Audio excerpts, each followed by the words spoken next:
What is up, Scrub fam? Pat O'Neill here, back with part 3 of our Set 7 limited review for Assault of the Saiyans. This is largely to get you ready for your pre-release that is coming up, not this weekend, but next weekend, so last weekend of July 2019. If you guys haven't watched the first 2 parts, I will link them down in the description below. As an aside, I apologize in advance if I cough at any point in this video. I'm just getting over a respiratory infection, so yeah, that's with that, let's just jump right into it. So for those of you guys who are not familiar, here's the grading scale that I use to grade cards. We grade on a scale of 1 to 10. 1 is completely unplayable, 2 is awful that you'll only use as a niche sideboard card, 3 is a filler card that you will only use to make a functioning deck, such as you need the energy. 4 is something that you most likely won't use, but you might consider slotting as like a 39th or 40th playable card. 5 is a playable. You usually want to shoot for 6s and above. 6 are low SRs or mid uncommons or commons. You most likely will play 6s and above. 7 is a middle SR or rare, or a pretty good common or uncommon. 8 is a good super rare or rare, or a top tier uncommon or common. 9 is a bomb card that is nearly unbeatable but still beatable, and a 10 is basically you just jam it, you win the game. So let us jump into the card pool. So let's see. So there are 2 leaders for green. First one is Raditz. Raditz is a leader that I personally do not feel is super good in this format for a number of reasons. One, card advantage in limited is way more important than it is in constructed. Once you go negative, it's very difficult to come back from it. And while he does minus the leader with the ability to warp something, it's kind of a double-edged sword because, one, your opponent still has a way to draw. This card has no way to go plus on draw in limited. So like they'll at least be maintaining the same hand size while you'll be going down as you're spending cards. 2, warping cards means that they are no longer in the deck, so if your opponent does have to reshuffle, based on the amount of warps you have done on them, their deck is actually more consistent. So that's pretty good for them. And then on top of that, this leader just straight up dies to critical. Critical is by far the strongest thing, and what a lot of people will try to build towards are cards with critical. There's not too many in this set, but usually in general, critical is something that a lot of people try to abuse in limited. So he's really, really bad at at that. Like, I think Raditz is playable, but I do not think that he's anywhere near as good here as he could potentially be in constructed. When he has, when he's properly built around, I think he's a much stronger deck. I just don't think that there are enough cards for me to want to play Raditz outside of his specific extra card, which we'll talk about later in the video. That's like the main reason to even consider Raditz. Alright, so next up we have Son Goku. I'm just going to go right to the backside. So Son Goku is just straight up ridiculous. Alright, so he draws a card on both sides, which is already pretty good. Most leaders at this point do draw on both sides, so that's at least makes him a 5, playable. But what pushes this guy over the top into completely absurd levels is this ability right here, this Burst 7. So you burst 7 cards. When your opponent attacks with a card, you can negate that attack, then negate the skill for the duration of the turn. So it is a free negate, no cost to you other than bursting 7. You can't deck out in limited. This is a free negate every single turn is when you're at 4 life or less for the rest of the game. That's insane. I've given literally most of the most efficient blockers and negates 8s out of 10 because of just how important it is to be able to defend your life. You have almost nothing but 0 5Ks and limited, very few 10Ks to combo, even less blockers and negates, and you can't draw a ton of cards, like you can't recoup cards like you can in constructed.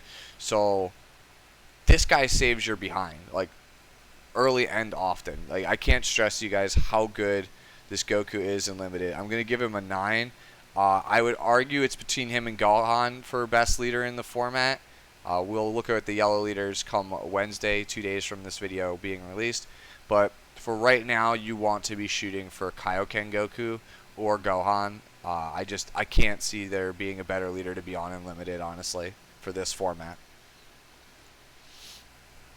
Alright, so next up we have Raditz Saiyan in Arms. So this card is just literally a draw with upside. So I'm already going to give it a 6, very similar to Gohan from the Red video and many of the other play one to draw ones. that is what we want in our one drops. We want to at least get a card back for it and help us smooth out our curve and fix any inconsistencies that we have in our deck. Paying 2 to get 2 bodies out of your deck, it's kind of expensive, and you get it like a turn after you play it, which is not super great. I wouldn't recommend doing this on turn 2, just because you're going to fall really far behind unless you just really have a lot of Nappas and Vegetas and Cybermen to really just kind of get the whole engine going in the deck. Like in that case, I could condone doing it. I don't think it's worth a whole extra point. Like if I could give this guy a 6.5, I would, because he's just draw with upside. He's better than all the other 6-cost cards that draw, but at the same time, he's not really that much better, because this is like a niche ability that you'll use on like turn 4, maybe to thin out the deck or smooth things out. Or on 2 if you went first and you just have a critical mass of these cards. Alright, so next up we have Raditz Saiyan Assailant, my bad. This card is pretty backbreaking, honestly. So you play this card, you get to kill 2 bodies. I know they have to be 3 or less, but that's most of the cards in the format. Most people are playing a critical mass of cards that are 3 or less in Limited. So yeah, this card straight up kills 2 things and then warps 2 cards from your opponent's hand. And he's a 20k for 4, which is on rate. That is actually insane. It is such a massive tempo swing that if you drop this guy, if you went first and you drop this guy, I think it's really hard for your opponent to come back from it. Like if you go like 2 drop 15k, 3 drop 20k, and then 4 drop Raditz, like that is so insanely difficult to come back from, and that is so much pressure. Like, they're just so far behind. For that reason, I'm going to give Raditz a 9. Like, you should win. If you go first and you curve out 2 drop, 3 drop into Raditz, I don't see how you lose the game. Like, you are so far ahead on board and hand, it's insane. So next up we have Unlikely Duo Son Goku. 3 drop 20k is a pretty good rate, actually. 2 drop 20k vanillas are outstanding, but most 3 drops are 15k, some are 20k. So this is 20k, 3 drop 20k with upside. It most likely won't draw you a card, because there's not too many like great Earthlings in the set. Maybe there's a lot more than I'm giving it credit, but there's more Saiyans in this set than I feel like anything. And then obviously Namekian is only for the Piccolo super rare, so like it's just a well-statted body with upside. And for that reason, I'm going to give him a 7. He's not as backbreaking as like Vados is on 3, but he's pretty good. Alright, so next up we have Son Gohan, Hope of the People. 3 drop for a 15k. If you have Trunks Youth, Goten, and Videl in your drop area, he's going to be a 1-cost 15k, which is pretty good. He's in a really weird spot, because 3 drop 15k is playable. It's not like the greatest rate. 1 drop 15k is actually an outstanding rate. The problem comes from Goten is really good, Trunks is really good, but as we've already discussed, Videl's kind of a miss. So, and then there's also the fact that you have to have all 3 of these cards in your deck, probably multiples of them to have it be consistent, and then you have to have all of them in your drop area. Yeah, so it's asking a lot. I'm gonna give Gohan a 6. Like I said, he is a little bit better than playable. Like he's basically 3 drop 15k is a 5 in my mind most of the time, but he has some upside of being a 1 drop 15k. It's just asking a lot for me to get there. This guy's like a turn 4, turn 5, where you have like you drop a 4 drop when you have 5 energy, and then you drop this guy for 1 and kind of like close out the game. That's where I see him fitting in the format. Alright, so next up we have Son Gohan, Momentary Awakening. When you play him, you look at the top 7, obviously. You get to choose a green Goku. So if you guys are not aware, there are only 3 Son Gokus in the set that are green. One is a super rare, one is a rare, and the other is the uncommon that we talked about. There's a 3 drop 20k. Odds are, in any given limited pool, you will have 1, maybe 2. This guy being an uncommon means you will probably only have 1 of these in your deck. So it's asking like quite a lot. Like, you're basically playing a 1 drop that's meant to draw you a card in a format where at most you are going to have 1 target. Searching 7 deep into roughly 34 to 25 to 34 cards is not a super great hit rate, so we're looking at like maybe 25%. Like you start to see the math is really not in the favor of this card. That's why I'm going to give it a 3. If this was in like a cube, this deck is much better in a cube where it's like you construct your own limited format where you build like a 5 or 600 card singleton cube where everybody drafts. This card will be much better. This card obviously also gets a lot better in draft as well. I'd probably give it like a 5 or a 6 in draft. But in sealed, which is what primarily most of you guys are going to be playing for the pretties. This card is significantly worse, and I would not deck it unless you just really need the green energy for the 0-5K. Alright, so next up we have Sun Goten. If you are in anything other than red-green, just straight off the bat, he gets a 3. 4-drop 15k with no effect is pretty much trash. We want to get at least 20k or 20k double strike for this cost. If you're in red-green, then this guy, you can just jam him on 2 after you swing with your Goten, and he just gets strictly better value because at that point you're drawing a card, you get an extra attack, and then you get to blow up something 4 or less. And in my mind, that's for that archetype, that's an 8. That does like quite a lot. It's an extra damage, an extra card, an extra removal, all for no real cost other than the card that is coming out of your hand, like to EX evolve into this card. So yeah, if you are in the deck where you just have a ton of Gotens, a ton of Trunkses, then this card is spectacular. But in almost every other scenario where you're not red-green, you don't have at least 2 Gotens, it's a 3. I wouldn't even waste the deck slot on it. Speaking of cards I would not waste a deck slot on, oh boy, Grade 8 Vegeta. This card's pretty much miserable. If you guys remember from the red video, me talking about the Vegeta, this is asking quite a lot. 6-drop 30k single strike is basically unplayable. Yeah, no. You need to have like 2 or 3 other specific cards in the deck for it to work. One of which is pretty much useless unless you have the other ones. You basically need to open a specific rare, a specific uncommon, and then this card. And it's just asking way too much for me to want to slot it. The best thing I can say about this card, green energy, that is a 1-cost 10k. And that's why I'm going to give Vegeta a 4. Maybe a possible 5, just only because he has the 1-cost 10k combo power, and those are at a premium in this set. But like, you're not playing this card for with the intention of ever actually using it as a battle card. Let's be real here. Vegetas that are significantly better though, Vegeta the Cruel. So like, unlike the other 2 counter battle cards that we've talked about, I would just 100% leave this guy up for 3. Like, I know how for like Goku and Gohan were like, man, like leaving 3 up is a lot. It's like you're not really doing anything. You're telegraphing your move. I would 100% leave up 3 for this guy. I don't even care if my opponent knows they have it. Like, the second they jam anything of value, you're like, cool. I blow it up. You discard a card. I get a relevant body. That's just nuts. Vegeta is like the easiest 8 I think I'll give in this entire thing besides Vados. His advantage is just so insane. Like, you just get so much. You like 3 for 1 your opponent almost with this card. Alright, next up we have Trunks out adventuring. So 4-cost 10k is pretty bad, but then you realize he has blocker and then revenge. So this card is selective removal. So for 4 energy, you're basically guaranteeing that, well, shouldn't say guaranteed, that's kind of strong to say that, but you are almost guaranteed to kill any attacker of your choice when it tries to go in for damage. So that makes this card really, really good. My only reservation and why I wouldn't give it higher, because like I said, this defends my life and kills a card, which is 2 things I value very, very highly, and he's a 0-5k and all, and he's good color fixing and all that whatnot. But the biggest reason why I can't give Trunks higher than a 6 is which is what I'm going to give him. There is so much removal in this format, especially in green and in blue. There is so much removal. Like, if you pay 4 for this guy and your opponent counterplays you with like the Vegeta we just previously talked about, or your opponent swings and combos a Bulma and bounces it back to your hand, it is so bad.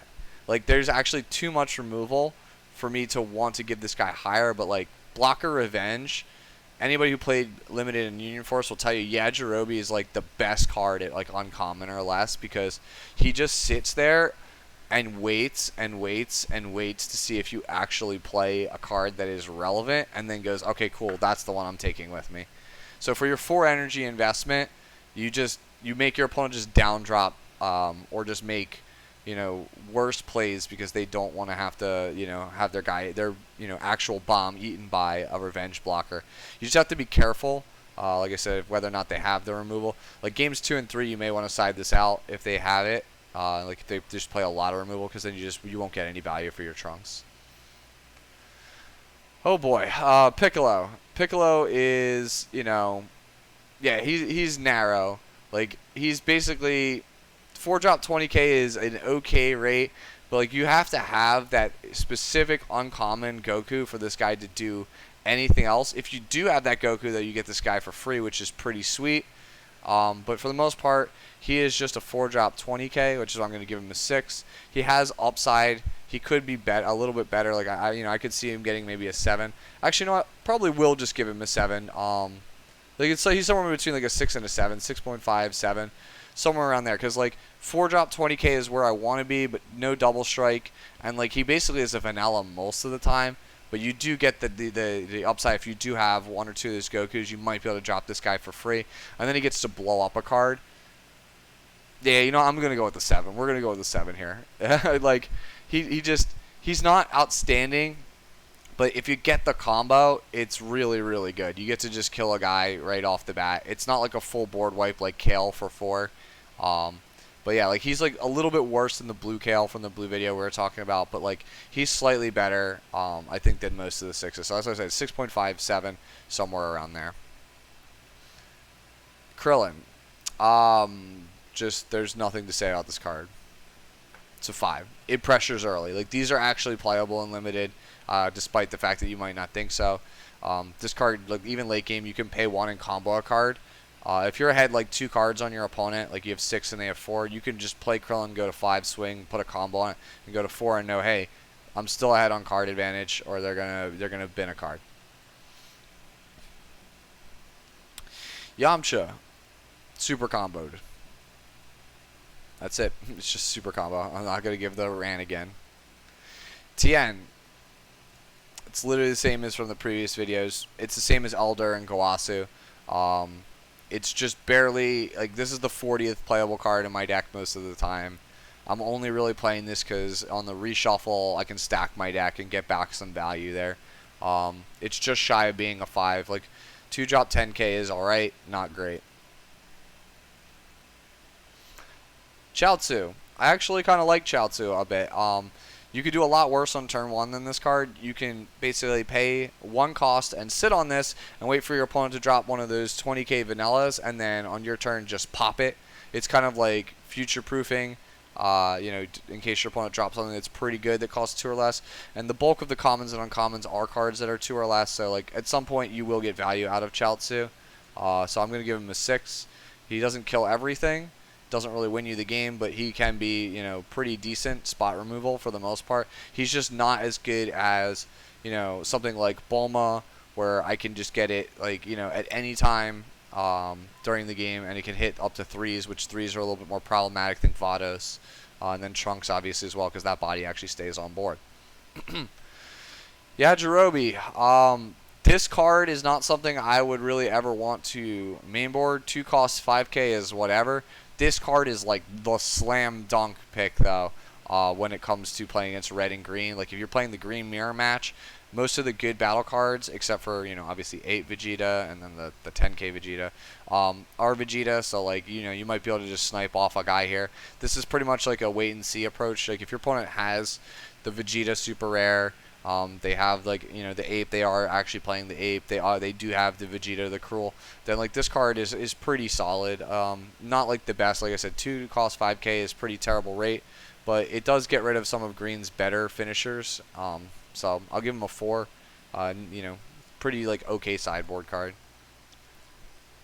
Kami. Borgos. We've already done this twice now at this point. 1 drop replaces itself. This is what we want. The other auto ability that lets us blow up energy is not really relevant in this format, but fixes our draws.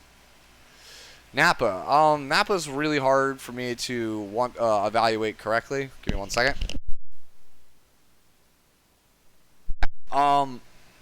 2 costs 10k. It gets about a 4 or 5 for the most part, like we did with Elder and even Tien in the earlier on in the video. So, that's basically where he would get on stats alone. But there are ways to tutor him with either Raditz as a leader, Raditz super rare, which makes his stock a little bit higher. And probably the best reason to play Nappa is that he just gets Cybermen from your deck and plays them. And Cybermen are actually pretty good. So this guy, basically, you drop him on 2, pitch a card, get a Cyberman, then on turn 3, it's not once per turn. But like I wouldn't recommend doing it more than once a turn. Because your Cybermen at that point are pretty much up for removal, and you are just chewing through your hand. But being able to basically churn out a free blocker every turn is really good. Nappa starts around a 4 or 5 is his floor, and he gets to be probably somewhere around a 6 or a 7 as you climb to 2 or more Cybermen. If you have more than 2 Cybermen, Nappa is definitely like an auto include. He's basically a 7 at that point, just because he gets you Cybermen, and that card is just really, really good. Here's the Cybermen we were just talking about. 1 cost for a blocker is fantastic. As with all other videos that I do, that's an easy 8 because these are the bulk of your negates in this format. There are usually not that many negates in limited, and if there are, they're usually some kind of restriction where you have to open a very specific leader. So yeah, like this is the primary way to defend your life for most colors, and this is just a blocker with upside. It gets to kill utility cards, it gets to kill their Whis, their Cocos, any of that other stuff. It can even kill, I believe, correct me if I'm wrong, but I believe it can even kill Goku Black tokens. So, yeah, Cyberman does a lot, and honestly, this is probably the best 1-cost blocker that we've ever gotten for limited. So, yeah, easy 8. Alright, next up is SS Broly, Legend Unleashed. So, yeah, this card is basically a vanilla.